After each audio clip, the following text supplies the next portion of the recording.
بسم اللہ الرحمن الرحیم۔ ناظرین السلام علیکم، میں ہوں آپ کا میزبان صابر شاکر وفاقی دارالحکومت اسلام آباد سے۔ کچھ تازہ ترین خبریں اور خبروں کا تعلق ہے پاکستان کی قومی سیاست سے، اور آنے والے 3-4 دن جو ہیں وہ کافی امپورٹنٹ ہیں۔ بظاہر ان 3-4 دنوں میں مکمل طور پہ سکون رہے گا، آپ کو کوئی بہت بڑی ایکٹیویٹی نظر نہیں آئے گی، سوائے اس کے کہ کل وزیر اعظم عمران خان نے ایک جلسے سے خطاب کرنا ہے، کرم جانا ہے، اور وہاں پہ وہ خطاب کریں گے کرم ایجنسی، اور اسی دوران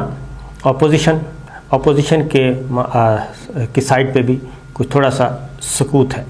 اور اس کی وجہ یہ ہے کہ جتنی بھی ملاقاتیں ہونی تھیں وہ ہو چکی ہیں، اپوزیشن کے اندر کی بھی، اور اس کے بعد اپوزیشن کی اتحادی جماعتوں سے بھی، اتحادی جماعتوں کے آپس کے بھی صلاح مشورے ہو گئے ہیں۔ لیکن 3-4 دن جو ہے وہ بظاہر بڑا سکون رہے گا، اور لیکن یہ بظاہر سکون کو آپ ہرگز سکون نہ سمجھیے گا، کیونکہ در پردہ اس میں بہت ساری ایکٹیویٹیز ہونی ہیں۔ ایک ملاقات کا اہتمام کیا جا رہا ہے، اور یہ ملاقات ہوگی وزیر اعظم عمران خان اور army chief general Qamar Javed Bajwa کے درمیان۔ اس کی ریزن میں آپ کو بتا دیتا ہوں، اور دوسرا یہ کہ اس وقت پوری کی پوری ریاستی مشینری جو ہے اس کا ایک ہی ذمہ داری ہے، ایک رسپانسبلٹی ہے، اور وہ ہے کہ کس طریقے سے OIC کا جو اجلاس ہونا ہے، انٹرنیشنل ایونٹ ہے پاکستان میں اسلام آباد میں، اس کے لیے فل پروف سیکورٹی انتظامات، اور اس کے بعد 23 مارچ کا ایونٹ، یہ 2 چیزیں ہیں۔ وزیر اعظم عمران خان کو ایک ڈیٹیلز مہیا کی گئی ہیں، کچھ تفصیلات دی گئی ہیں، جس میں ان کو بتا دیا گیا ہے کہ سندھ ہاؤس میں اس وقت کیا ہو رہا ہے،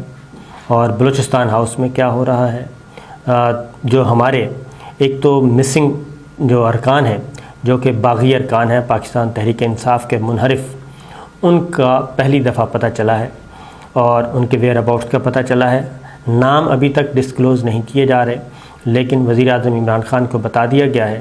کہ 12 سے 13 ارکان جو کہ غائب ہیں، اور جو کہ اپوزیشن کے ساتھ رابطے میں ہیں، اور زیادہ گمان یہی ہے کہ وہ اپوزیشن نے ہی ان کو کہیں چھپایا ہوا ہے، لیکن وہ اپنی مرضی سے گئے ہیں، اور اپنی مرضی کے بغیر وہ جا نہیں سکتے۔ اس میں کچھ ارکان ایسے ہیں جو کہ اپنے فیملی کے ساتھ ہیں، فیملی ممبرز کے ساتھ ہیں۔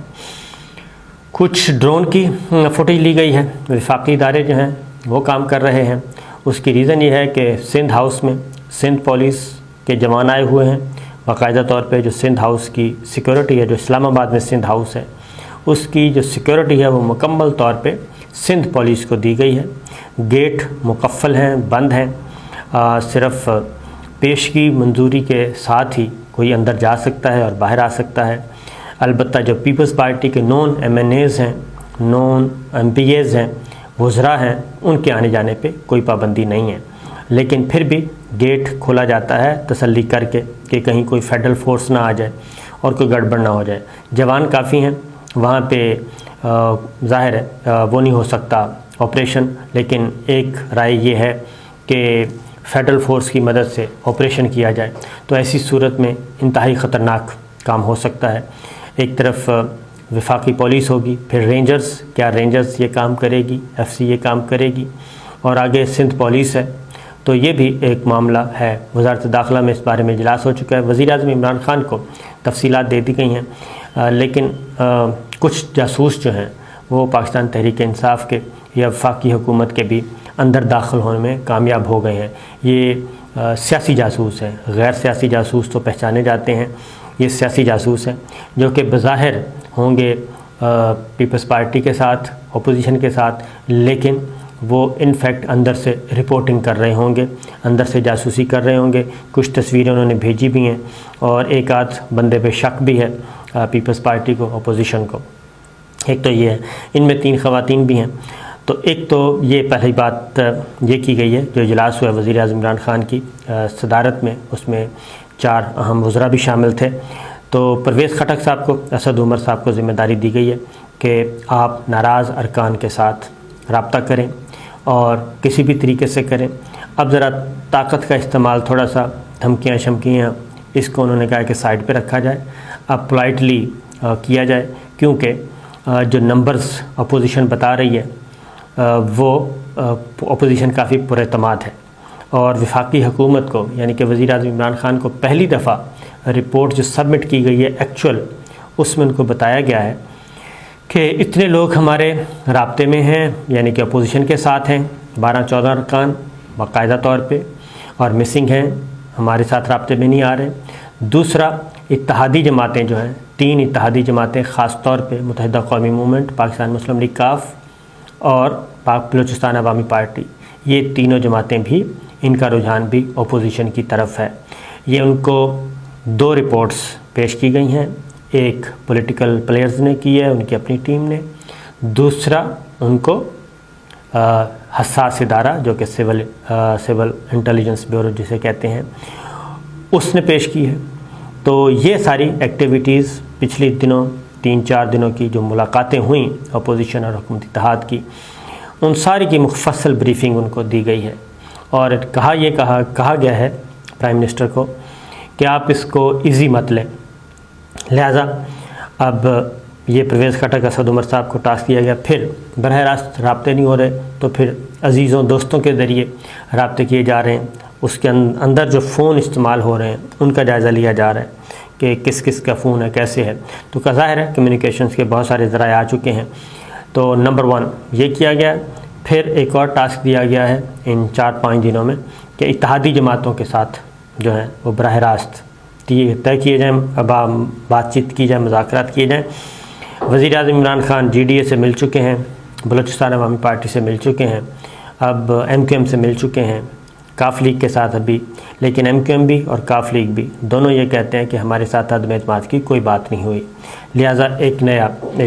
دور شروع کیا جائے گا۔ اسی دوران جو 25 مارچ اور 27 مارچ اپوزیشن اور حکومت دونوں قائم ہیں اپنے اسی جلسوں پہ، جلسے کرنے ہیں، جلوس نکالنے ہیں اور ادھر مارچ لے کے آنا ہے ڈی چوک میں۔ تو اس سلسلے میں سپریم کورٹ میں بھی ایک پٹیشن دائر کر دی گئی ہے۔ اب یہ سارا مسئلہ جو ہے یہ وبال جان بن گیا ہے، اور اب یہ تحریک عدم اعتماد ایک سیاسی اور جمہوری میچ نہیں رہا، بلکہ اب یہ کچھ اور شکل اختیار کرتا جا رہا ہے۔ سپریم کورٹ میں پٹیشن دائر کر دی گئی ہے کہ آرٹیکل 95 کے تحت جو تحریک عدم اعتماد کی کارروائی ہے وہ پرامن طریقے سے ہر صورت میں مکمل کروائی جائے، اور اس کے لیے وزیر داخلہ، وزیر دفاع اور اسپیکر اور سیکرٹری قومی اسمبلی ان کو فریق بنایا گیا ہے، اور لا اینڈ آرڈر کے حوالے سے تشویش کا اظہار کیا گیا ہے۔ تو سپریم کورٹ میں بھی یہ پیٹیشن آ گئی ہے، ادھر ہائی کورٹ میں بھی پیٹیشن جا چکی ہے۔ تو اس طریقے سے اب اس ایک پولیٹیکل ایونٹ میں اس عدالتیں جو ہیں اعلیٰ عدلیہ بھی آ چکی ہے، اور اس کو بھی گھسیٹ کے بیچ میں لے آئے ہیں۔ یہ اس لیے کیا گیا ہے کہ اپوزیشن کا PDM کا جلسہ صرف ایک صورت میں وہ روکا جا سکتا ہے کہ اگر گورنمنٹ جو ہے وہ اپنا 27 مارچ کا جلسہ منسوخ کر دے، وہ اپنا واپس لے لے، وہ ابھی تک واپس لینے کے لیے تیار نہیں ہے۔ اسی طریقے سے ایک اور پٹیشن دائر کی گئی ہے، اور وہ ہے الیکشن کمیشن کے خلاف، وہ بھی اسلام آباد ہائی کورٹ میں ہے کہ معاملات جو ہیں الیکشن کمیشن جانبدار ہو چکا ہے۔ پھر ایک اور درخواست دائر کی گئی ہے کہ جو عدم اعتماد والے دن ہے، تصادم کا خطرہ بہت ہے، یہ سپریم کورٹ بار نے آئینی درخواست دائر کی ہے، اور اس میں یہ کہا گیا ہے کہ صدر سپریم کورٹ بار کی جانب سے یہ درخواست دائر کی گئی ہے، اور اس میں بھی وزیر داخلہ، وزیر دفاع، IG، ڈپٹی کمشنر ان کو فریق بنایا گیا ہے۔ تو آرٹیکل 95 کی کارروائی ہے، یعنی کہ تحریک عدم اعتماد، اس کو پرامن طریقے سے کیسے ممکن بنایا جا سکتا ہے۔ تو اس ساری صورتحال میں وزیر داخلہ نے بھی وارن کیا ہے، دوبارہ پھر خبردار کیا ہے کہ اگر تصادم ہوا تو پھر اپوزیشن کئی سال تک روتی رہے گی، یعنی یہ سسٹم خطرے میں پڑ سکتا ہے۔ اور 21 مارچ کو اب فیصلہ ہوا کہ 21 مارچ کو قومی اسمبلی کا اجلاس بلا لیا جائے۔ یہ وزیر اعظم عمران خان اور ان کی قانونی ٹیم کے درمیان یہ طے ہوا ہے، کیونکہ اب اس سے زیادہ ڈیلے ہو نہیں سکتا تھا۔ 2 ہی آپشن تھے، یا تو اسپیکر رولنگ دے دیں کہ عدم اعتماد کے سلسلے میں اجلاس ریکوزیٹ نہیں کیا جا سکتا، یا پھر اجلاس بلایا جائے۔ لہٰذا 21 تاریخ کو اجلاس بلایا جائے گا، اور اس کے بعد پھر ووٹنگ کی تاریخ بھی اسی دن بتائی جائے گی کہ باقی پروسیس کب شروع ہوگا۔ زیادہ امکان یہی ہے کہ 28 سے پہلے یہ پروسیس کمپلیٹ ہو جائے گا، اور یہ صرف اسی صورت میں ہے کہ جب حکومت کو یقین ہو جائے گا کہ ان کے ممبرز پورے ہو چکے ہیں، تو یہ 3-4 دنوں میں یہ ایکٹیویٹی چلتی رہے گی۔ اب آتے ہیں ذرا، عمران خان صاحب نے ایک معذرت بھی کی ہے، اور وہ کی ہے انہوں نے جلسے میں مولانا فضل الرحمان کو مولانا فضل الرحمان کہا تو جلسے سے آوازیں آنا شروع ہو گئیں۔ پھر انہوں نے کہا کہ میں معذرت کرتا ہوں کہ ان کو میں نے مولانا کہہ دیا، میں مولانا کی علماء کرام کی بہت عزت کرتا ہوں، اس لیے اب میں نہیں کہوں گا۔ اگلی بات جو امپورٹنٹ ہے وہ یہ ہے کہ اب 2 اجلاس ہونے ہیں، 2 اجلاس خاص طور پہ، اور یہ دونوں اجلاس میں سول ملٹری لیڈرشپ موجود ہوگی۔ نمبر 1 OIC سے پہلے بھی ایک اجلاس ہونا ہے، اس میں army chief general Qamar Javed Bajwa, DG ISI، وزیر اعظم عمران خان، اہم وفاقی وزراء اس میں موجود ہوں گے، اور یہ تو ایک امپورٹنٹ ایونٹ ہوگا جس میں OIC کا کس طریقے سے اس کو نمٹانا ہے، جو قراردادیں ہیں، پاکستان کا موقف کیسے پیش کرنا ہے اور اس کو کامیاب کیسے کرنا ہے۔ نمبر 1 تو یہ ہے۔ اس میں توقع کی جا رہی ہے کہ آرمی چیف اور وزیر اعظم عمران خان کی بھی ایک ملاقات ہو جائے گی۔ ظاہر سائیڈ لائن میٹنگز ہوتی ہیں، اور کچھ اس کا بات کا امکان ہے کہ ہو بھی گئی ہوں، لیکن یہ ذرا ہوگی جی آن کیمرہ، جو سب کو نظر آئے گی۔ تو اس میں بھی کچھ چیزیں، یہ جو جتنا بھی یہ پولیٹیکل بیٹل شروع ہوئی ہے وہ زیر بحث آئے گا، ڈسکس ہوگا الگ سے۔ دوسرا پھر یوم پاکستان کے موقع پہ بھی ضروری ہے کہ سول ملٹری لیڈرشپ بیٹھے، اور اس ایونٹ کو بھی ہم نے کامیاب کرنا ہے اور بڑے فل پروف سیکورٹی کے ساتھ جانا ہے۔ وہاں پہ وزیر اعظم عمران خان جو ہیں وہ مہمان خصوصی ہیں، پریزیڈنٹ آف پاکستان بھی ادھر مدعو کیا جائے گا۔ تو اب یہ دیکھنا ہے کہ وہاں پہ یوم پاکستان پہ جو نمائندگی ہے پاکستان کی وہ وزیر اعظم کریں گے، پریزیڈنٹ آف پاکستان کریں گے، یا دونوں کریں گے۔ زیادہ امکان یہی ہے کہ دونوں ہوں گے، پرائم منسٹر بھی ہوں گے اور پریزیڈنٹ بھی ہوں گے۔ تو اس بات کا بھی انتظام کیا جا رہا ہے۔ تو لہٰذا آنے والے دن جو ہیں کافی امپورٹنٹ ہیں، اور ساتھ ہی ساتھ سیکورٹی کا انتہائی شدید ترین خطرہ ہے۔ بلوچستان میں سیکورٹی خدشات کے پیش نظر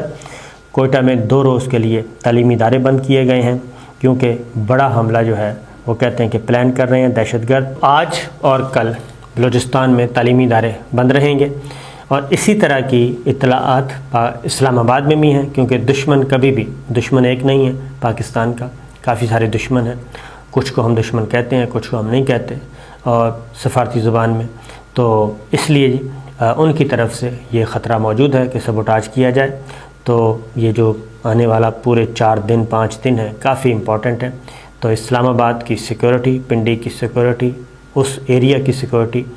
افواج پاکستان کو سونپی جائے گی اور انہی کے پاس رہے گی۔ اجازت دیجیے، اللہ حافظ۔